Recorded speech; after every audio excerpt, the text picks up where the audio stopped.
Kalau kita pakai baju, apa tujuannya? Untuk menarik orang lain.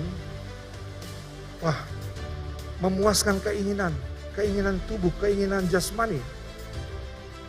Ya, kita pakai make up. Tujuannya dulu untuk apa? Untuk menarik. Oke, menarik.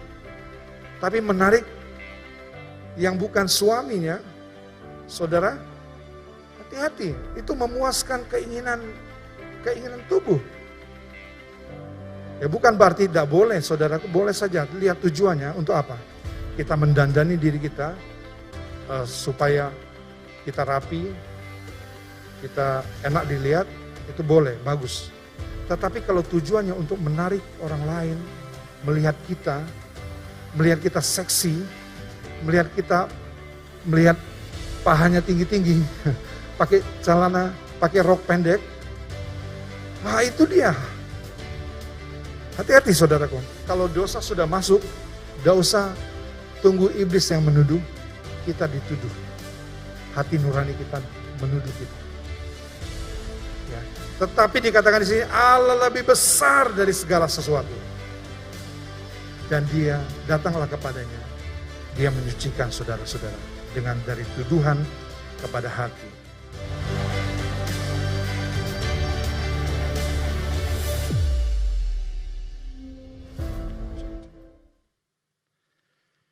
Haleluya. Haleluya. Selamat beribadah.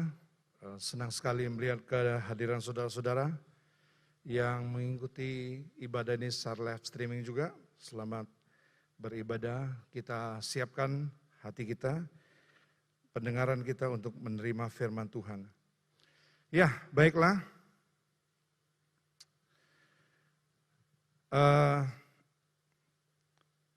Cepat sekali ya, saya menjadi tua, berapa bulan saja, ya keinginan hati, keinginan jiwa, pengen muda terus.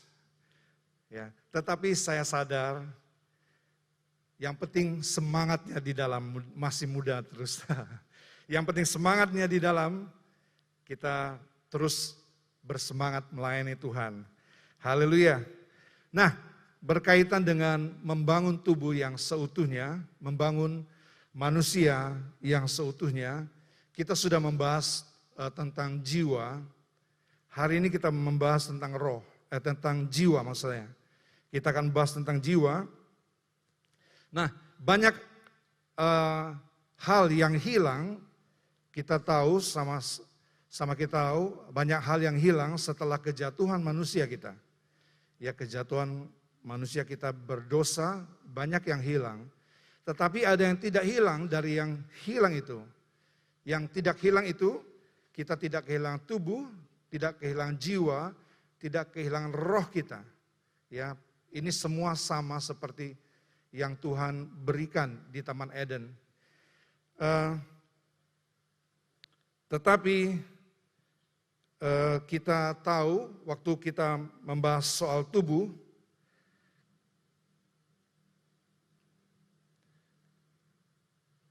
Tuhan akan memakainya sebagai alat untuk mewujudkan kehendaknya dan menyatakan kemuliaannya selama kita di bumi.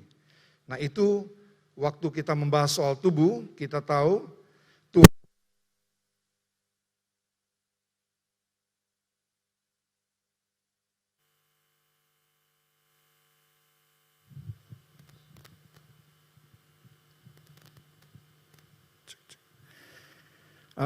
waktu kita membahas soal tubuh, ya ini kesimpulannya, Tuhan akan memakai tubuh kita ini sebagai alat untuk mewujudkan kehendaknya. Ya Tuhan punya kehendak atas tubuh kita, yaitu untuk menyatakan kemuliaannya selama kita ada di bumi ini. Ya, terus mengenai tubuh,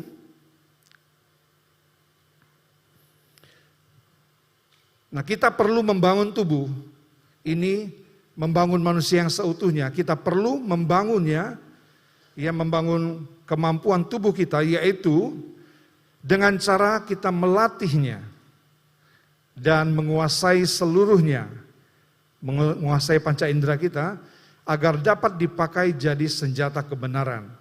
Nah ini yang sudah lalu kita sudah pernah membahas tentang membangun tubuh.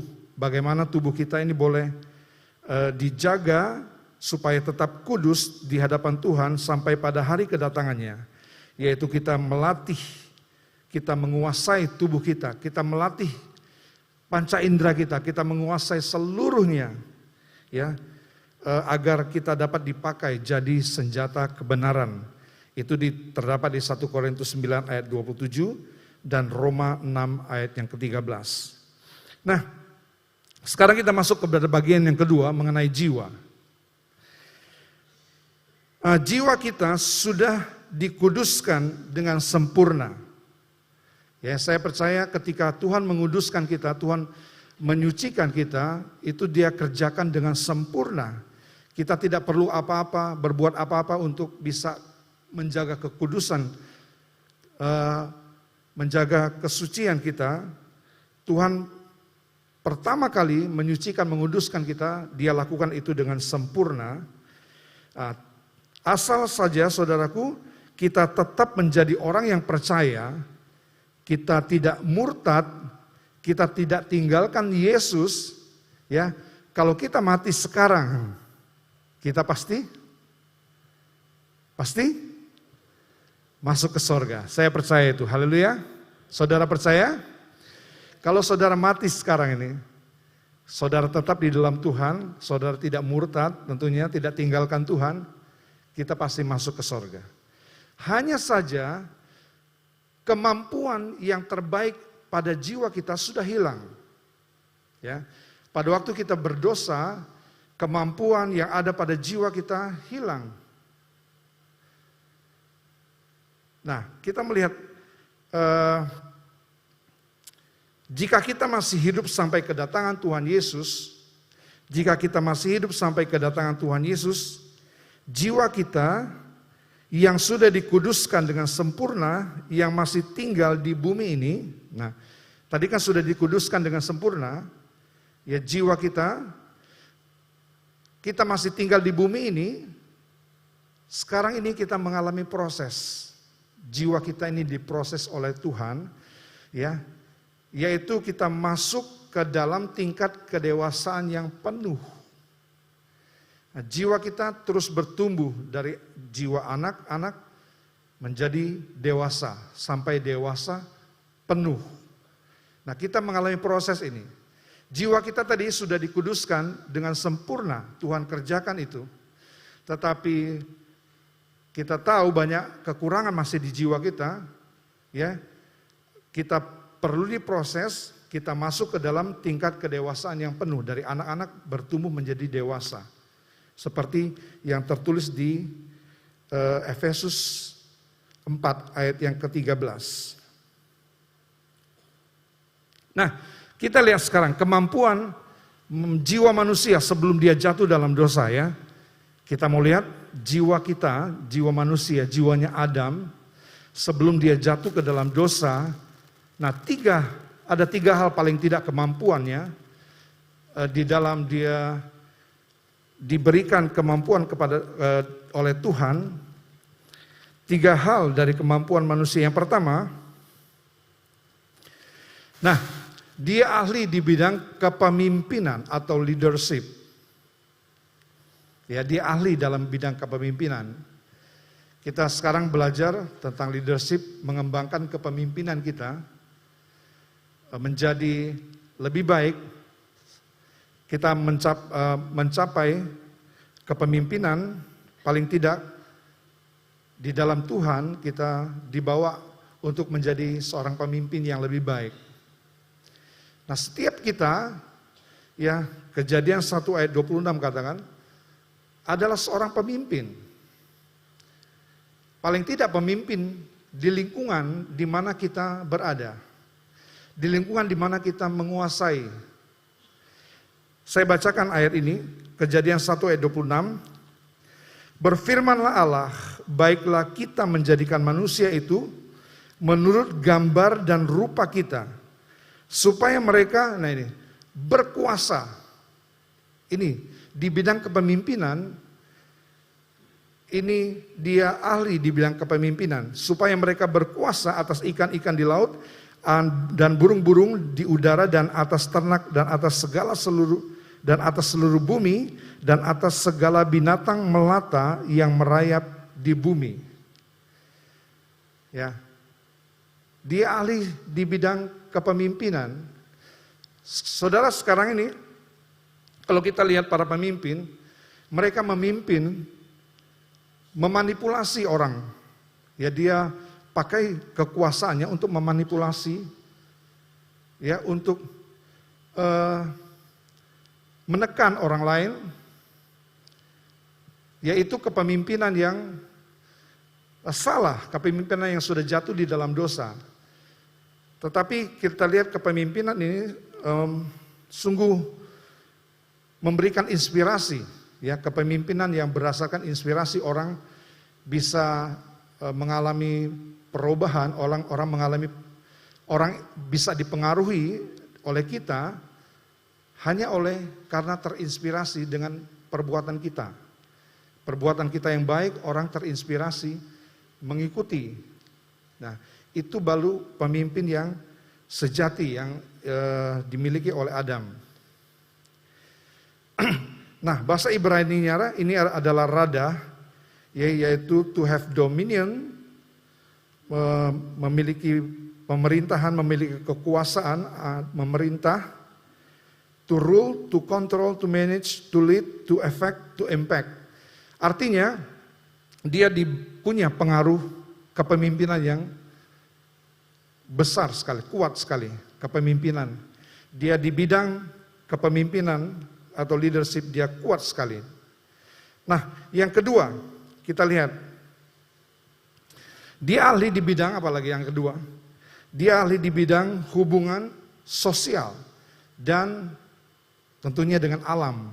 Ya, dia menguasai burung-burung di udara dan ternak-ternak dan ikan-ikan. Kejadian 1 ayat yang ke-27.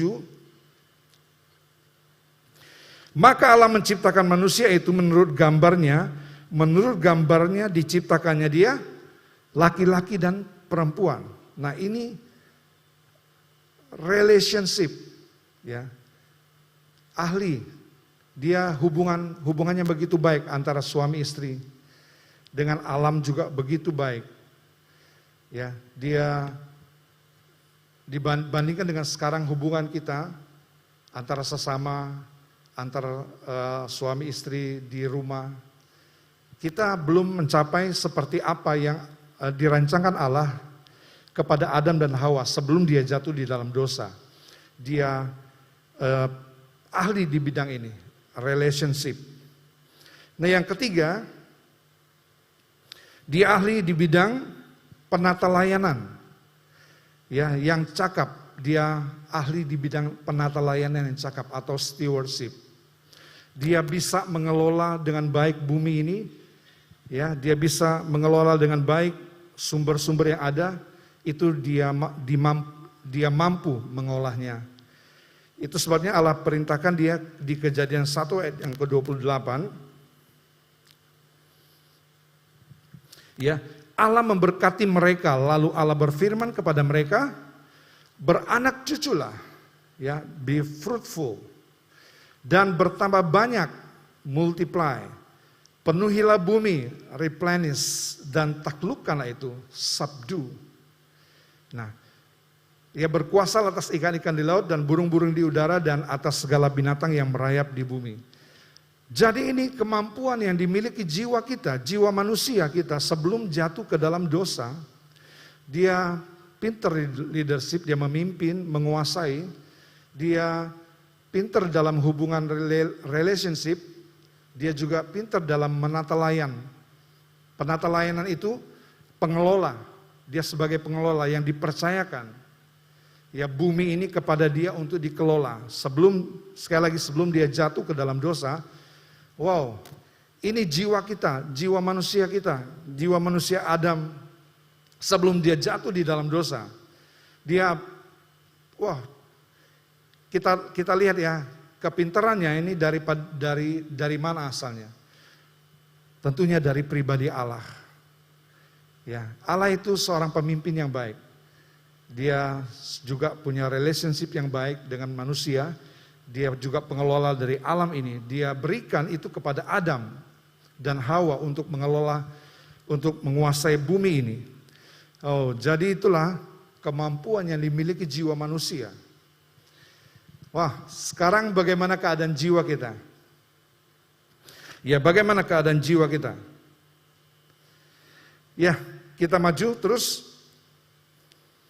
Yang dimaksud dengan jiwa adalah pikiran, perasaan, dan kehendak kita. Ya, pikiran, perasaan atau emosi, kehendak atau keinginan manusia kita. Inilah namanya jiwa kita. Ya, kita punya pikiran, kita punya perasaan, kita punya keinginan atau kemauan. Nah, sebelum dan setelah kejatuhan, kita lihat ya, sebelum dan setelah kejatuhan, jiwa kita diberikan kehendak bebas. Ya, Adam dan Hawa diberikan kehendak bebas. Sama setelah dia jatuh dalam dosa juga kehendak bebas itu tidak diambil oleh Allah.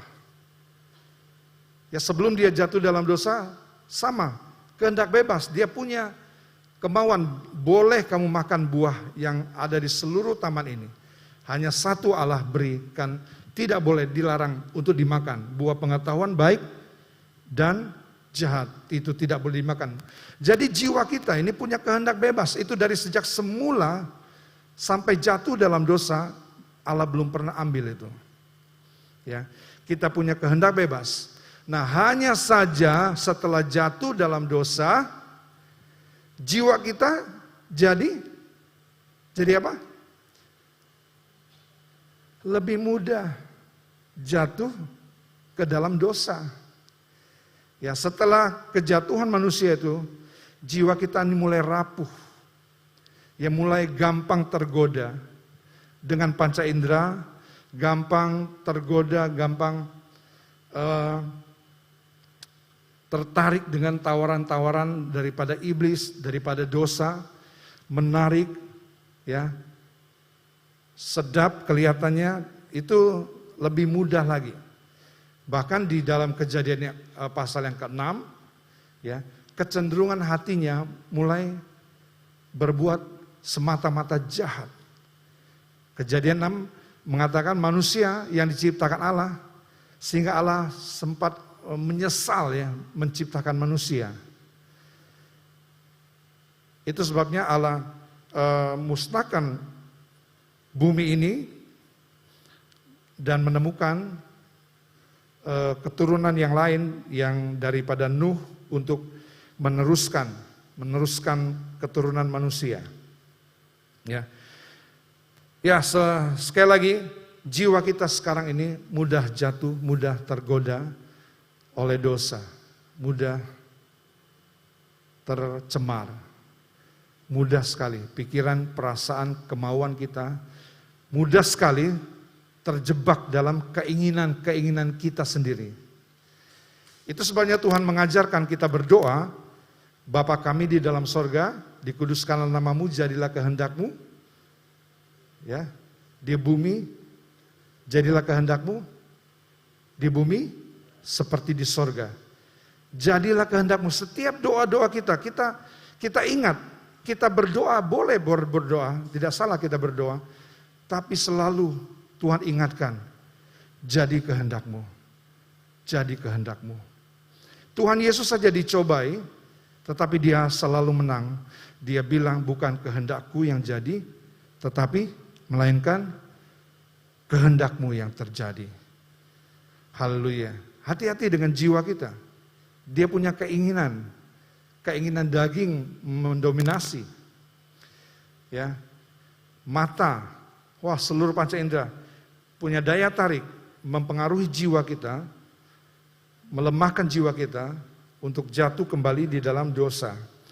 Nah, di Filipi 3 ayat 19 kita baca.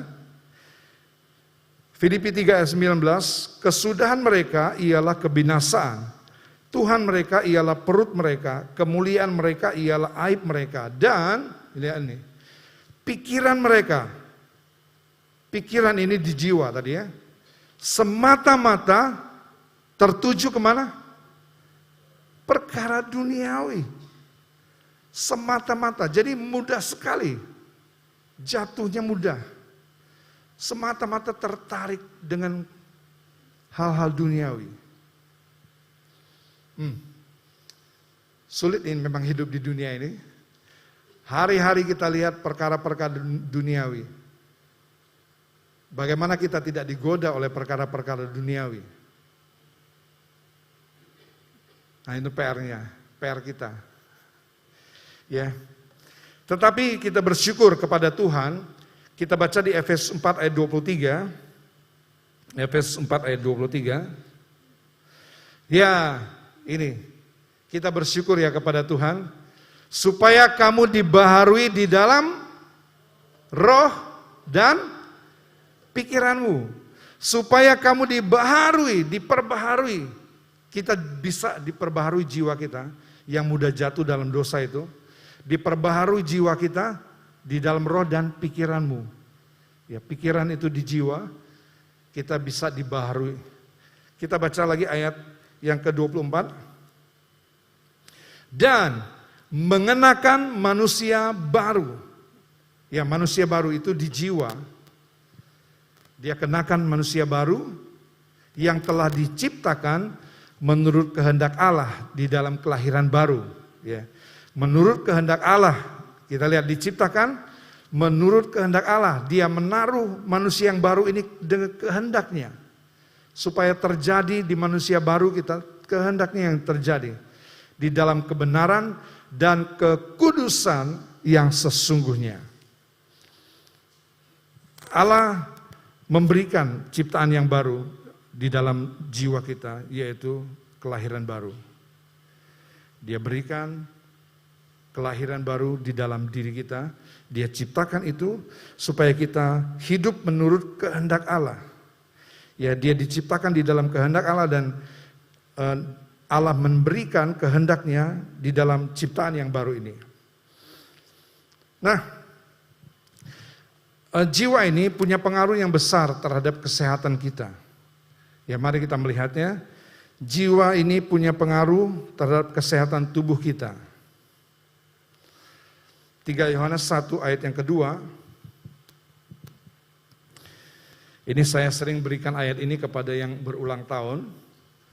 Ya, 3 Yohanes 1 ayat yang kedua. Saudaraku yang kekasih, aku berdoa semoga engkau baik-baik saja. Mau baik-baik saja? Mau? Dan sehat-sehat saja. Haleluya. Ya, baik-baik dan sehat-sehat. Oh, ini idaman semua orang. Ya, tetapi kita lihat kuncinya, engkau baik-baik saja dan sehat-sehat saja dalam segala sesuatu, sama seperti jiwamu baik-baik saja. Haleluya. Haleluya. Mari periksa jiwa kita bersama-sama. Yo, periksa pikiran kita. Periksa perasaan kita, periksa kehendak keinginan kita. Ya. Jangan-jangan jiwanya yang sakit. Jadi mempengaruhi tubuh. Jadi tidak sehat. Jadi tidak baik. Ya. Beberapa orang pergi ke dokter dan tidak ditemukan penyakitnya.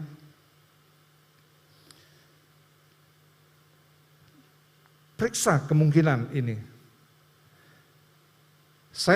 Waktu saya sakit, saudaraku, saya bergumul sekali dengan ayat ini. Tuhan, saya sering mengangkat tentang ayat ini. Ya, sebelum saya sakit, saya sering sekali mengangkat tentang ayat ini. Waktu saya sakit, saudaraku, Ya, berapa bulan sampai udah bisa tidur, tekanan darah saya naik terus naik. Bergumul sekali ini saya. Saya bergumul berarti jiwa saya sedang sakit. Aduh, sakit apa Tuhan? Saya bilang sama Tuhan, jiwa ini sedang sakit sehingga menyebabkan tubuh saya sakit. Tapi saya bergumul terus dan puji Tuhan, Tuhan lepaskan. Saya mengalami apa yang lagu yang saya ciptakan itu, asal ku jamah jubahmu, aku akan sembuh. Saya menciptakan lagu itu, mengarang lagu itu, saya belum mengalami rupanya. Saya belum mengalami bagaimana saya menjamah jubah Tuhan dan Tuhan sembuhkan saya. Ya, buat lagu ternyata tidak mudah. Ya, Tuhan menantang, kamu buat lagu, kamu sudah mengalami belum? Saya tidak sadar, saya disuruh mengalami dulu. Saya alami dulu, puji Tuhan. Ya, baru hidup ayat ini, hidup nyanyian lagu itu, asal ku jamah, aku akan sembuh. Jiwa dijamah oleh Tuhan dulu, jiwanya dijamah Tuhan dulu, lebih dulu, baru fisiknya sembuh. Saya percaya mujizat itu bisa terjadi, ya bisa terjadi secara instan, bisa terjadi. Tetapi kalau saudara mau jaga kesehatan, yang pertama-tama jagalah kesehatan jiwa. Ya, jiwamu baik-baik, engkau baik-baik dan sehat-sehat saja dalam segala sesuatu, sama seperti jiwamu baik-baik saja. Ayat yang ketiga, sebab aku sangat bersuka cita ketika beberapa orang saudara datang dan memberi kesaksian tentang hidupmu dalam kebenaran. Sebab memang engkau hidup di dalam kebenaran. Nah, ini dia ternyata kuncinya. Hidup di dalam kebenaran itu menyehatkan jiwa kita. Hidup di dalam kebenaran itu. Hidup di dalam kebenaran itu begini. Kita menjadi orang yang sama. Ya, menjadi orang yang sama pagi, siang, sore, malam, dilihat orang ataupun tidak dilihat orang, kita itu menjadi orang yang sama. Ya, banyak di antara kita tidak menjadi orang yang sama. Itu sebabnya tidak damai di hati kita. Enggak ada kedamaian di jiwa kita. Kita jadi orang yang berbeda. Di rumah kita berbeda. Ya, di rumah kan bukan di gereja, kita bisa buat semaunya. Kalau hari Minggu di gereja, wah kudus. Bajunya berbeda, orangnya berbeda. Kita selalu menjadi orang yang berbeda di situasi yang berbeda. Itu sebabnya kita tidak damai, saudara. Biarlah kita menjadi orang yang sama. Ya, yang baik tentunya. Yang baik, yang kita pegang tetap sama. Seperti saudaraku hari ini baik di gereja, kiranya saudara juga tetap menjadi orang yang sama di rumah. Seperti ini. Haleluya. Haleluya. Jiwa kita terus mengalami pertumbuhan setelah ditebus oleh Tuhan. Tuhan proses kita dari anak-anak bertumbuh menjadi dewasa. Dia memberi kita, dia menguduskannya dan memberinya kemampuan untuk bertumbuh menuju kedewasaan penuh. Nah, kita baca sama-sama Efesus 4 ayat 13. Efesus 4 ayat 13. Sampai kita semua telah mencapai kesatuan iman dan pengetahuan yang benar tentang anak Allah, kedewasaan penuh dan tingkat pertumbuhan yang sesuai dengan kepenuhan Kristus. Ini di jiwa kita. Dari anak-anak, rohani anak-anak ya, rohani kerohanian anak-anak, menjadi pemuda, menjadi dewasa, terus dewasa penuh. Nah, Tuhan memproses, walaupun itu kudus, sempurna, dia tetap proses. Kita mudah jatuh di dalam dosa, dia proses. Sampai mencapai kedewasaan yang penuh. Nah, jiwa kita harus diberi minum air susu yang murni. Ini pertumbuhannya. Harus diberi minum air susu yang murni, selanjutnya makanan yang keras untuk tumbuh dewasa. Ya, pertama-tama dikasihlah dulu susu. Pak Gembala kasih kita susu, ya. Bagi rohani anak-anak, susu kita bertumbuh waktu masih kecil memang tidak bisa diberi makanan keras, dia bisa sakit ya, dia pencernaannya belum kuat. Tapi setelah dewasa, kita jangan dikasih susu terus, ya. Walaupun susu itu menyehatkan, kita dikasih susu terus. Maaf, mencret, mencret kita dikasih minum susu terus. Ya, kita mesti dikasih makan minuman yang makanan yang keras. Kita baca coba 1 Petrus 2 ayat yang kedua. 1 Petrus 2 ayat yang kedua, dan jadilah sama seperti bayi yang baru lahir. Inilah kelahiran baru di jiwa kita. Ya. Yang selalu ingin akan air susu yang murni. Ya, selalu ingin akan air susu yang murni dan yang rohani. Supaya olehnya kamu bertumbuh dan beroleh keselamatan. Ya, ini kita minuman yang menyehatkan kita kalau kita masih bayi. Air susu yang murni. Nah, waktu kita sudah dewasa, kita dikasih susu, boleh juga dikasih, terutama kita harus makan makanan yang keras. Ya, makanan yang keras itu untuk orang-orang dewasa. Kita baca di dalam Ibrani 5. Ibrani 5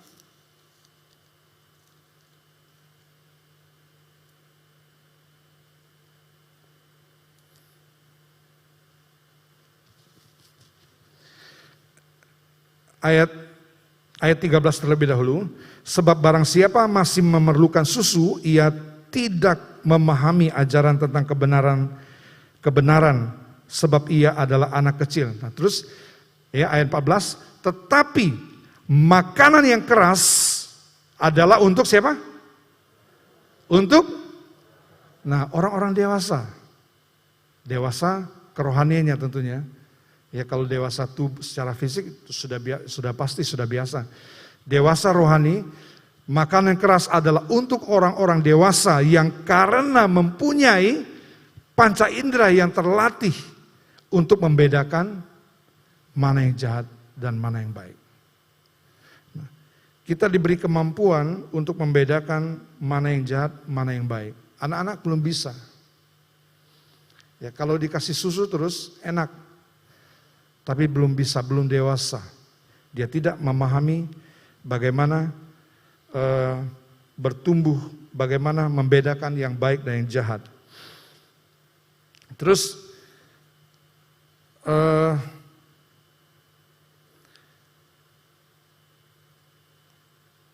baik menjadi anak-anak.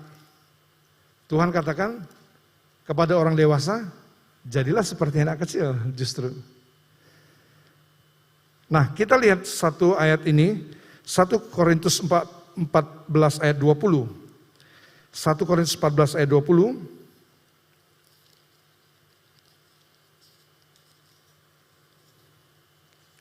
Ya, 1 Korintus 14 ayat 20, saudara-saudara, haleluya, janganlah sama seperti anak-anak dalam pemikiranmu, dalam jiwamu. Jangan kayak anak-anak dalam pemikiranmu, kita harus berpikiran dewasa. Tetapi jadilah anak-anak dalam kejahatan. Jadilah anak-anak dalam soal kejahatan. Tetapi orang dewasa dalam pemikiran. Apa yang dimaksud dengan anak-anak seperti anak-anak dalam kejahatan? Ya, anak-anak itu bukan gak ngerti yang jahat, dia tahu yang jahat. tetapi dia gampang sekali bertobat. Coba kalau kita disuruh bertobat, pertimbangannya, mikir, disuruh bertobat. Apalagi yang menyuruhnya itu masih lebih muda daripada dirinya. Ya, lebih mudah mengampuni. Coba saudaraku disuruh ngampuni. Wah, lihat dulu siapa yang diampuni. Melupakan kesalahan orang lain. Nah, ini anak-anak. Jadilah anak-anak di dalam kejahatan. Ya. Tetapi orang dewasa di dalam pemikiran. Kita harus mampu mengatur emosi kita. Boleh nggak orang emosi? Boleh saja. Tetapi kita bisa memanage sebagaimana kemampuan jiwa kita. Mengatur, mengelola. Kita diberikan kemampuan untuk mengatur, mengelola emosi kita. Kita harus kelola emosi kita. Jangan dibiarkan aja, mengalir begitu aja. Wah, semua orang kena dampaknya. Ya, kita diberikan kemampuan untuk mengelola, mengatur emosi kita. Kita menjadi dewasa dalam pemikiran. Nah, satu ayat yang saya tidak tulis di situ. 1 Korintus 13 ayat 11.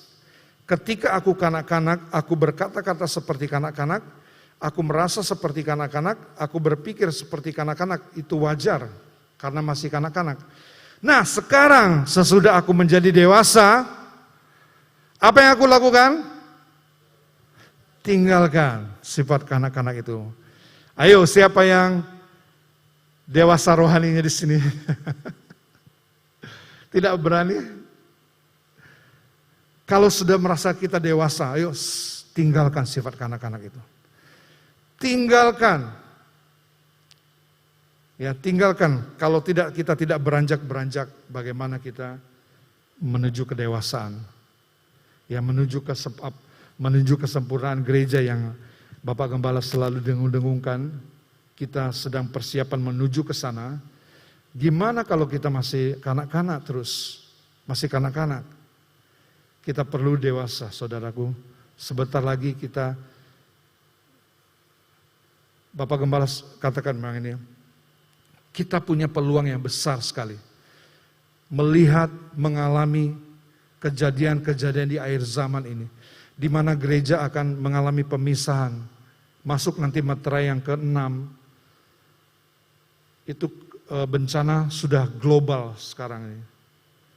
Ya, bencana itu tidak lagi skalanya di satu tempat, tetapi sekarang sudah mengglobal. Ya. Bingung kan kalau kita lihat Indonesia bisa turun hujan es, tapi di Surabaya beberapa waktu yang lalu terjadi hujan es. Wow, global sekarang bencana-bencana. Apalagi memasuki materai sangkakala nanti. Kita siap dipisahkan. Siap masuk ke pemisahan gereja. Saudara tentunya sudah siap. Sudah siap bukan? Amin. Kita tentunya sudah siap ke sana kalau kita sudah dewasa. Nah, jiwa kita harus dikendalikan oleh roh kita. Nah ini, jiwa ini dikendalikan oleh roh harusnya. Ya, jujur saja kebanyakan jiwa kita dipengaruhi oleh tubuh kita. Tubuh kita yang butuh mempengaruhi jiwa kita. Jiwa nurut aja, padahal tidak boleh. Yang harus kita jadikan budak kita, yaitu tubuh kita. Dikuasai oleh jiwa yang sudah dikuasai oleh roh kita. Ya, jiwa itu harus jadi budaknya roh. Dia harus jadi alat supaya dia bisa dikendalikan. Kalau dia tidak dikendalikan, begitu bahaya kita. Ya, jiwa itu harus dikendalikan oleh roh. Jika tidak dia sakit jiwa. Haleluya. Siapa yang sakit jiwa? Tentunya kita tidak mau dikatakan sakit jiwa. Tetapi mari kita bertambah dewasa. Kita mau dikendalikan oleh roh kita. Nah, bagaimana prosesnya? Ya, kita akan lihat ini nanti pada waktu kita membahas tentang roh. Kita akan bahas tentang roh, nanti kita akan lihat prosesnya bagaimana roh mengendalikan jiwa kita. Ya, bagian yang terakhir, bagaimana jiwa tetap terjaga sempurna. Ya, dikatakan tadi jiwa kita, tubuh jiwa roh itu terjaga, terpelihara sempurna sampai kedatangan Tuhan. Nah, bagaimana jiwa kita tetap terjaga sempurna? Kita buka Filipi 4 ayat yang ke-6. Janganlah hendaknya kamu khawatir tentang apapun juga. Amin. Amin. Saudara, ada yang khawatir pagi hari ini? Haleluya. Ada yang khawatir pagi hari ini? Inilah kita periksa jiwa kita ya. Janganlah hendaknya kamu khawatir tentang apapun juga. Jiwa kita mau sehat? Ikuti saja firman Tuhan.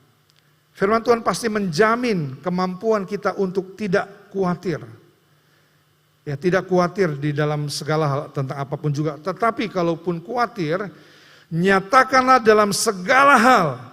Nyatakan dalam segala hal keinginanmu kepada Allah. Apa saja yang kita inginkan, nyatakan kepada Allah.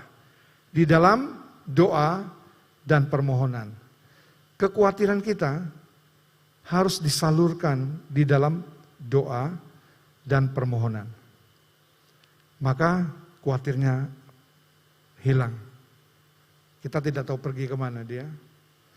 Tapi yang pasti kita nyatakan, kita perlu nyatakan di dalam doa dan permohonan. Dengan ini, mengucap syukur. Dengan ucapan syukur, kita terus bersyukur dalam kehidupan ini. Ada alasan untuk kita tidak bersyukur, tetapi lebih banyak lagi alasan untuk kita bisa bersyukur. Amin. Saudara bisa bersyukur tentang kehidupan dari sejak saudaraku bernafas pagi, bangun pagi, bersyukur. Pagi hari tadi saya bersyukur buat anugerah Tuhan, buat saya, kita bisa tidur nyenyak, kita bisa bangun dalam keadaan tubuh yang disehat, diberkati, bersyukur kepada Tuhan. Ya. Kalau kita memikirkan yang jahat, itu mempengaruhi tidur kita juga. Kita tidak bisa tidur, kita selalu terbayang-bayang. Nah, nyatakan segala keinginanmu kepada Allah di dalam doa dan permohonan dengan ucapan syukur. Ayat yang ke-7. Damai sejahtera Allah yang melampaui segala akal akan, ini dia jiwa. Supaya jiwa kita terpelihara sempurna. Ya, sebelum kedatangan Tuhan. Ini saudaraku, damai sejahtera Allah yang melampaui segala akal akan memelihara hati dan pikiranmu, jiwamu di dalam Kristus Yesus. Ya, damai sejahtera Allah tadi kita lihat, kita jadi orang yang sama. Di mana saja kita sama. Kita tenang karena di dalam kita sama. Kita tidak munafik. Ya, kita tidak bermuka dua. Kita baik di rumah, baik di gereja, di mana aja kita baik. Sebagai atasan kita baik, ya, sebagai anggota gereja kita baik. Pilihlah karakter itu dan kenakan di dalam diri kita. Ayat yang terakhir lagi. Ayat 8. Jadi akhirnya saudara-saudara, kesimpulannya nih, semua yang benar, kita baca sama-sama ayat ini ya. 2, 3. Jadi akhirnya saudara-saudara, semua yang benar, semua yang mulia, semua yang adil, semua yang suci, semua yang manis, semua yang sedap didengar, semua yang disebut kebajikan dan patut dipuji. Think about it. Pikirkan itu semua. Itu cara memelihara pikiran kita, jiwa kita.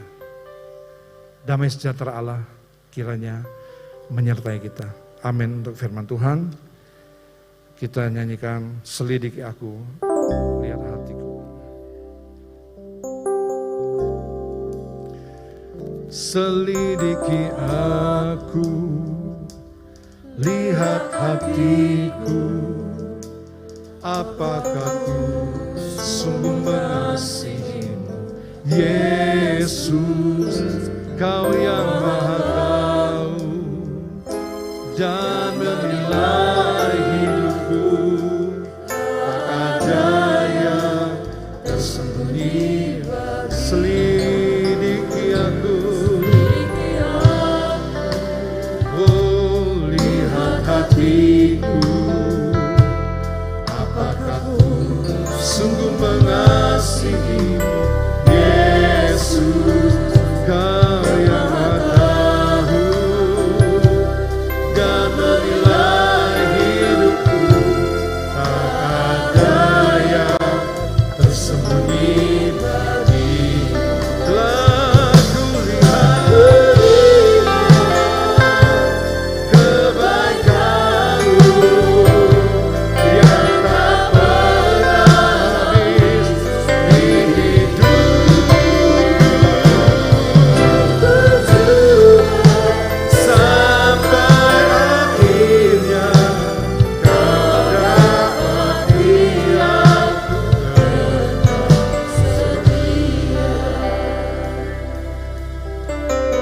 saya percaya di dalam Yesus, Dia sudah menguduskan jiwa kita dengan sempurna. Tapi kita sadar, kita masih tinggal di dunia ini. Kita belum bertumbuh sampai dewasa penuh. Itu sebab Tuhan mau proses kita. Hari ini, kalau proses itu datang di dalam kehidupan kita, mari kita bersikap dewasa. Tinggalkan kekanak-kanakan itu. Tinggalkan itu dan kita menuju kepada kedewasaan. Kedewasaan yang penuh di dalam Kristus. Di manakah itu terjadi? Di jiwa kita. Kita minta kemurahan Tuhan supaya Tuhan yang punya kekuatan, kemampuan yang Dia berikan kepada Adam, diberikan juga kepada kita. Kita mampu mengelola, kita mampu memimpin, kita mampu berelasi dengan orang lain. Dengan kemampuan itu, Tuhan akan menjadikan kita dewasa dan memberi kesempurnaan pada gerejanya.